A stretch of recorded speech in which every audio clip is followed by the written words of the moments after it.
மார்கழி மாதம். இந்த மாதம் ஏன் இவ்வளவு விசேஷம்னு புராணங்கள் சொல்றது தெரியுமா?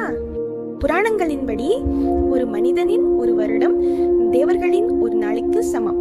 அதுல உத்தராயணம் தேவர்களின் பகல், தட்சிணாயனம் தேவர்களின் இரவு.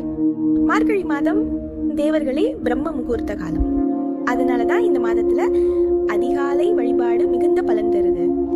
பகவான் கிருஷ்ணரே பகவத்கீதையில மாசானா மார்கசீர் சோகம் அப்படின்னு சொன்னார். இதனாலதான் மார்கழி மாதம் விஷ்ணு கிருஷ்ண நாராயண வழிபாட்டுக்கு மிகவும் பிரியமான மாதம். இந்த மாதத்துலதான் ஆண்டாள் திருப்பாவை பாடி கிருஷ்ணனை வழிபட்டாங்க. அதிகாலையில கோலம் போடுறதும் லட்சுமி தேவியை வரவேற்கிற ஒரு புனித மரபு இருந்த போதும் அறிவியல் கூறுவது இதுவும் விசேஷம். அதிகாலை நேரத்தில் மார்கழி முழுக்க வெளிச்சம் நன்கு